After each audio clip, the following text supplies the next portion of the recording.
पौराणिक कथाओं में आपने भगवान गणेश के सिर कटने की कई कथाएं सुनी होंगी। बाद में उन्हें हाथी का सिर लगा दिया जाता है। आधुनिक विज्ञान में इस तरह के शल्य चिकित्सा को थोड़ी बहुत ही कामयाबी मिल पाई है, लेकिन लगातार कोशिश करते रहने की वजह से हम आए दिन कुछ न कुछ नई उपलब्धि हासिल कर रहे हैं। इसी क्रम में अभी हाल ही में दुनिया में पहली बार अमेरिका के डॉक्टरों ने एक इंसान के अंदर सूअर का दिल लगाया है।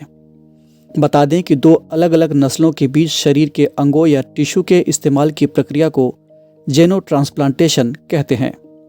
अभिवादन और स्वागत है आप सभी का। मैं हूं केसरी पांडे और आप देख रहे हैं धे टीवी। अपने आज के न्यूज़ दिस आवर में हम इस अनोखे प्रयोग के बारे में जानेंगे और समझेंगे कि आखिर ये इतना महत्वपूर्ण क्यों है। बीते 7 जनवरी को अमेरिका की यूनिवर्सिटी ऑफ मैरीलैंड मेडिसिन के डॉक्टरों ने एक व्यक्ति के शरीर में सूअर के दिल का सफलतापूर्वक प्रतिरोपण यानी ट्रांसप्लांटेशन किया है। ट्रांसप्लांटेशन का यह कारनामा मैरीलैंड के एक 57 वर्षीय व्यक्ति डेविड बेनेट के शरीर में किया गया है। ये दुनिया में पहली ऐसी घटना है जब इंसान के अंदर सूअर का दिल लगाया गया है।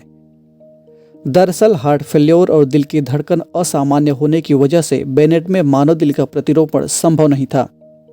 उनके पास जिंदा रहने का कोई और विकल्प नहीं बचा था। डॉक्टरों ने अंतिम उम्मीद के तौर पर उनके शरीर के भीतर सूअर का हृदय ट्रांसप्लांट किया और ये सफल रहा। अब सूअर का यह हृदय बेनेट के भीतर इंसान के हृदय के जैसा ही पल्स और प्रेशर क्रिएट कर रहा है।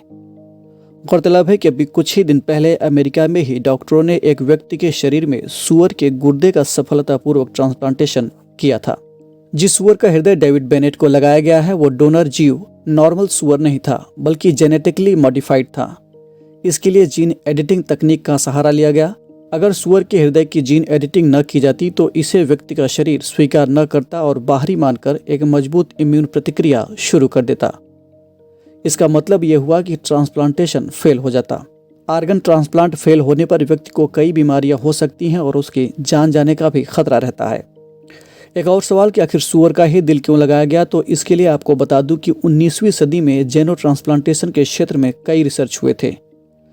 वैज्ञानिकों ने खरगोश, बंदर से लेकर लंगूर तक के अंगों को इंसानों में ट्रांसप्लांट करने की कोशिश की, लेकिन इतनी कोशिश के बाद वैज्ञानिकों ने सूअर को सबसे बेहतरीन विकल्प माना।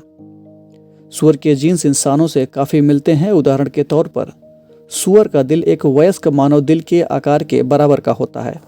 इस उपलब्धि के बारे में अन्य विशेषज्ञों ने काफ़ी खुशी जाहिर की है, लेकिन साथ ही उन्होंने इस पर अभी और भी रिसर्च किए जाने की ज़रूरत बताई है। कुल मिलाकर ये उपलब्धि जेनो ट्रांसप्लांटेशन क्षेत्र में एक महत्वपूर्ण वैज्ञानिक उपलब्धि है।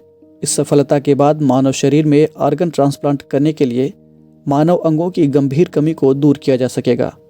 एक आंकड़े के मुताबिक मौजूदा वक्त में अमेरिका में करीब 1,07,000 लोग ऑर्गन ट्रांसप्लांट की वेटिंग लिस्ट में हैं।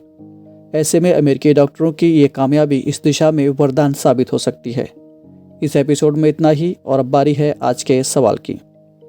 आपको कमेंट करके बताना है कि मानव हृदय के प्रमुख काम क्या होते हैं। हम फिर मिलेंगे एक नए कार्यक्रम के साथ। तब तक के लिए पढ़ते रहिए और बढ़ते रहिए। नमस्कार।